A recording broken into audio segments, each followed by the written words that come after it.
গাজায় ইসরায়েলের বর্বরতা সব সীমা ছাড়িয়ে গেছে। রাস্তায় রক্ত, ঘরে ঘরে নারী ও শিশুদের বুক ফাটা কান্না, কিন্তু বিশ্ব আজও চুপ। সবাই ব্যস্ত নিজের স্বার্থে, কেউ তাকাচ্ছে না সেই রক্তগঙ্গার দিকে।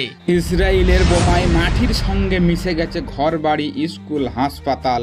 ঝরে গেছে হাজারো নিরীহ প্রাণ, শিশু, নারী, বৃদ্ধ। পানি নেই, ঔষধ নেই, নেই বেঁচে থাকার ন্যূনতম আশাও। তবুও একটাই প্রশ্ন, স্বাধীনতা। এই ভিডিওটি দেখুন শুধু চোখে দেখার জন্য নয়, হৃদয়ে উপলব্ধি করার জন্য। আর জানুন একটি জাতি কিভাবে অর্থ, অস্ত্র কিছুই না থাকতেও বুক চিতিয়ে লড়ছে নিজের অস্তিত্ব রক্ষার জন্য। ভিডিওটি শুরু করার আগে সাবস্ক্রাইব করুন, পাশে থাকা বেল আইকনটা প্রেস করুন, লাইক এবং শেয়ার করুন যেন সত্য ছড়িয়ে পড়ে। গত 1.5 বছর গাজা উপত্যকায় প্রাণ হারিয়েছে 50,000-এরও বেশি মানুষ। প্রশ্ন উঠতেই পারে, ইসরায়েল এত হামলা চালাচ্ছে অথচ ফিলিস্তিন প্রতিরোধ করতে পারছে না কেন? কারণ ফিলিস্তিনের কোনো সরকারি সামরিক বাহিনী নেই। ফিলিস্তিন ইসরায়েল সংঘাতের মূল ইতিহাস। 1948 সালে ইসরায়েল রাষ্ট্র গঠিত হয়। এই ভূমিতে তখন বসবাস করছিল মূলত ফিলিস্তিনি আরব মুসলিমরা। ইসরায়েল গঠনের সময় হাজার হাজার ফিলিস্তিনি বাড়িঘর থেকে বিতাড়িত হন। এই ঘটনাকে ফিলিস্তিনিরা বলে নাকবা, যার মানে বিপর্যয়। এরপর থেকে শুরু হয় ফিলিস্তিনিদের ভূমি ফেরত পাওয়ার সংগ্রাম। সময়ের সঙ্গে সঙ্গে পশ্চিম তীর ও গাজা অঞ্চলে ফিলিস্তিনি জনগোষ্ঠী ঘনীভূত হতে থাকে। ফিলিস্তিন এখনও পূর্ণ স্বাধীন রাষ্ট্র নয়, জাতিসংঘের সদস্য নয়, বরং পর্যবেক্ষক রাষ্ট্র হিসাবে গণ্য।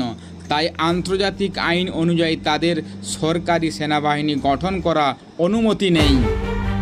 যদিও এক সময় প্যালেস্টাইন লিবারেশন আর্মি PLA নামে একটি সেনাবাহিনী ছিল, এখন তার অস্তিত্ব প্রায় নেই বললেই চলে। বর্তমানে ফিলিস্তিনে নেই কোনো সরকারি বিমান, নৌবাহিনী বা আধুনিক সামরিক প্রশিক্ষণপ্রাপ্ত বাহিনী। 1993 সালের ফিলিস্তিনি ও ইসরায়েল শান্তি চুক্তি। 1993 সালে ফিলিস্তিনের নেতা ইয়াসির আরাফাত ইসরায়েলের সঙ্গে একটি শান্তি চুক্তি স্বাক্ষর করেন। এই চুক্তিতে বলা হয় ফিলিস্তিনের কোনো ধরনের পূর্ণাঙ্গ সামরিক বাহিনী গঠন করতে পারবে না। যদিও কোনো সশস্ত্র বাহিনী তৈরি হয় তাহলে ফিলিস্তিন সরকারকে তা ইসরায়েলের কাছে হস্তান্তর করতে হবে, না হলে ইসরায়েল আক্রমণ চালাতে পারবে। ফিলিস্তিনের শুধু অভ্যন্তরীণ নিরাপত্তার জন্য একটি আধা সামরিক বাহিনী গঠন করতে পারবে, যা মূলত পুলিশের মতো কাজ করবে। এই বাহিনীর ওপর কিছু নিষেধাজ্ঞা ছিল, যেমন সীমান্ত রক্ষা করতে পারবে না, ভারী অস্ত্র রাখতে পারবে না। তাদের মূল কাজ হবে ফিলিস্তিনের অভ্যন্তরে নিরাপত্তা নিশ্চিত করা। এর মধ্যে একটি বাহিনী হলো প্যালেস্তাইন ন্যাশনাল সিকিউরিটি ফোর্স, যারা পশ্চিম তীরের আইন শৃঙ্খলা রক্ষা ও অনুপ্রবেশ প্রতিরোধের কাজ করে। ফিলিস্তিনের পক্ষে সবচেয়ে সক্রিয় একটি গোষ্ঠী হলো হামাস। এটি মূলত গাজা ভিত্তিক একটি সশস্ত্র রাজনৈতিক দল যা ইসরায়েলের অস্তিত্ব মানে না। আন্তর্জাতিকভাবে অনেক দেশ যেমন যুক্তরাষ্ট্র, ইসরায়েল, ইউরোপীয় ইউনিয়ন হামাসকে সন্ত্রাসী গোষ্ঠী বলে বিবেচনা করে, কিন্তু ফিলিস্তিনের সাধারণ অনেক মানুষ মনে করে হামাস তাদের শেষ আশ্রয়, যারা প্রতিরোধ চালিয়ে যাচ্ছে। এছাড়া ইসলামিক আল আকসা ব্রিগেড এর মতো আরও কিছু গোষ্ঠী রয়েছে। ইসরায়েল বনাম ফিলিস্তিন এর সামরিক শক্তির তুলনা। ইসরায়েলের আধুনিক ও প্রশিক্ষিত সেনাবাহিনী IDF, ফিলিস্তিনের সংগঠিত সেনাবাহিনী নেই। ইসরায়েলের উন্নত প্রযুক্তি ও সম্পূর্ণ যুদ্ধবিমান ও ড্রোন ব্যবহার করে, আর ফিলিস্তিনের কোনো বিমান বা ড্রোন নেই। প্রতিরক্ষা ব্যবস্থা। ইসরায়েলের আয়রন ডোম প্রযুক্তি শত্রুপক্ষের রকেট প্রতিহত করে, আর ফিলিস্তিনের প্রতিরক্ষা ব্যবস্থাই নেই। অস্ত্র সরবরাহ।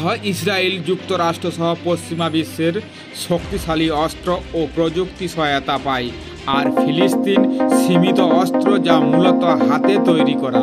আন্তর্জাতিক প্রভাব। ইসরায়েলের অনেক দেশে সরাসরি সমর্থন, কূটনৈতিক প্রভাব, আর ফিলিস্তিন কিছু দেশের নীরব সমর্থন ও জনসাধারণের সহানুভূতি।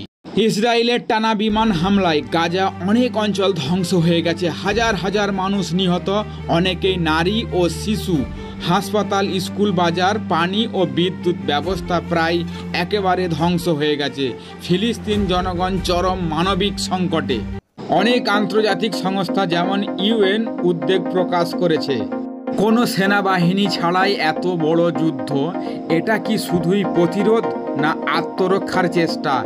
বিশ্ব যখন চুপ, তখন ফিলিস্তিনের পক্ষে কে কথা বলবে? এই যুদ্ধের শেষ কথায় শান্তির কোনো আশা কি আছে? ভিডিওটি কেমন লাগলো আপনারা কমেন্টের মাধ্যমে জানাবেন। ভালো থাকুন, সুস্থ থাকুন, নিজের প্রতি খেয়াল রাখুন আর সবসময় চ্যানেলের সঙ্গে থাকুন।